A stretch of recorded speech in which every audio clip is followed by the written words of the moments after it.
All right, guys, how are you doing? It's Dr. Bueller here. I wanted to make a video to talk about myself and let you get to know me as the kind of person behind your online class. And as we get to know each other in the context of writing papers and discussions and things like that, that you can know who I am and maybe share some of your journey. It's been cool to teach even in an online class because I get to be a part of people's story, and and that actually can be quite significant. So everyone's coming from a different place in their college education, but my name is Keith Bueller. I'm originally from Southern California, and I spent 5 years in Kentucky doing graduate school at the University of Kentucky down the road from Asbury. I don't know how many of you are on campus or have ever been to campus, and how many of you are scattered throughout the country and indeed the world. But I did live just down the street from Asbury. I would bike into work. I taught on campus for 3 years, and that was a treasured time. That was really a great season. I finished graduate school in 2017, and my family and I moved back to California, where I currently hold a teaching job. I teach philosophy at a classical school. It's a K through 12, so I teach high schoolers philosophy, which is a privilege.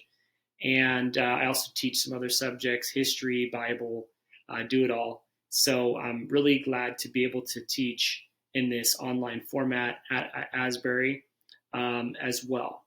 So I discovered philosophy in college. I was not exposed to philosophy per se during my primary education, secondary education. I was a reader. I liked to read books. I came across some books that were, I would say, more thoughtful or more idea based. And I liked ideas, and I liked puzzles and puns and things that kind of make you think, things that are out of the ordinary. But I was never exposed to philosophy as a field where you can think deeply about the most important and universal subjects, and indeed seek to become a certain kind of person, a wise person. Um, when I got to college, I was exposed to a lot of philosophy. I went to a classical great books program here in California called the Torrey Honors Institute, and they just made us read basically a book a week, every week, every semester for 2 years, and discuss them in a small group setting. And this for me was transformative. I didn't understand everything that I read. I didn't understand every discussion that my peers were having, but I was exposed to this kind of way of living and a way of thinking that is very exciting. It's very invigorating. And it scratched an itch that I had had my whole life, but I didn't really have words for. And that was wanting to press deeply into things, as deep as I can go, wanting to understand why we are where we are today, culturally, historically, why technology is where it is, to know the whole history of science and the history of thought at the highest levels of academia or outside of academia. Um, so I always had this curiosity, and it was philosophy and history and science that kind of got me got to satisfy some of that curiosity. And the books that you read are written by the people who've done the best job at answering these questions, or at least investigating them in an intelligent way. And so you get to be part of this great conversation as you read these works. And that was just transformative for me. I threw myself into reading, to learning to write. I was never a good writer before college, and now I'm pretty good. I threw myself into discussion, learning how to ask questions and be Socratic. And this led to eventually, after college, I did a bunch of different things, but it led to me pursuing a career in education. And once I got a job teaching, I kind of found my home. I had done real estate. I still do a little bit of real estate investing. I had done construction, waiting tables, service industry, nonprofit, conference organizing, But education was really kind of where I found my passion. And I've been a teacher ever since. That was about 13 years ago. And then I decided to pursue graduate work in philosophy just about a year or two after I got married to my wife, Lindsay.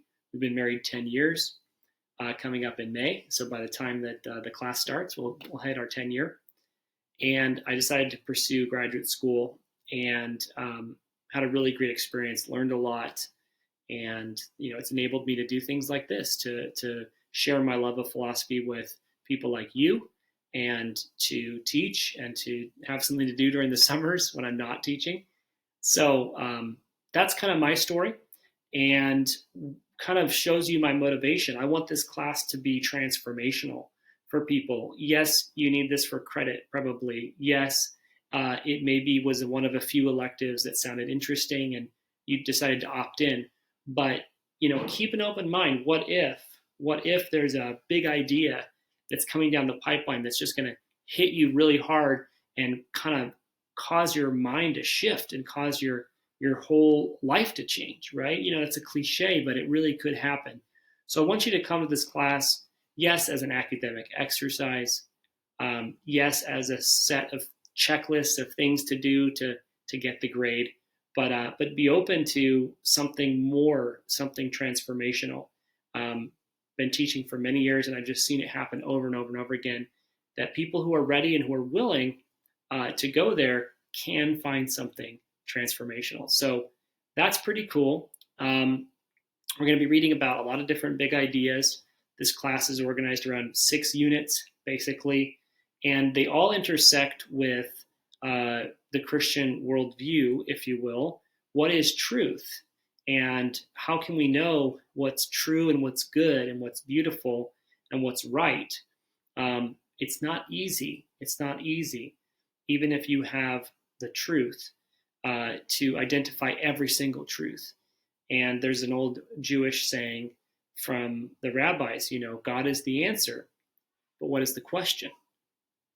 Right? So this class is not just feeding answers we already know, but finding questions that we don't know, and then seeing how, Augustine said, all truth is God's truth. Seeing how God's truth interacts and interrelates, and how everything interrelates. So a lot of cool things. That's just a little bit more about me and kind of how I see this class and how I want you to approach it. The next video will be all about the syllabus and the nitty-gritty details of how to succeed in this class. So send me an email introducing yourself. Where are you from? Oh, I'm from a family of 7 kids. That's an important thing to know about me. I'm the youngest. So you can psychologize for days about that. Enneagram number 7. I'm an Enneagram 7, probably with an 8-wing. I'm an ENFP, sanguine. Whatever you want to tell me about yourself, throw it at me. Your Enneagram number and where you're from, your family of origin.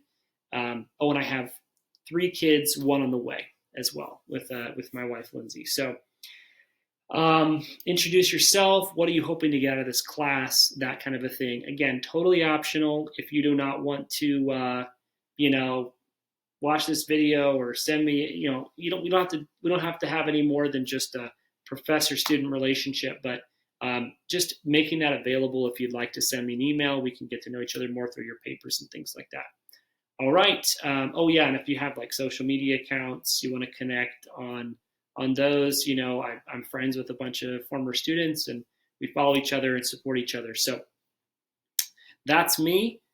Send me an email if you'd like. Otherwise, totally skip it. Watch the video about the syllabus. That one will be really helpful. All right. Thanks.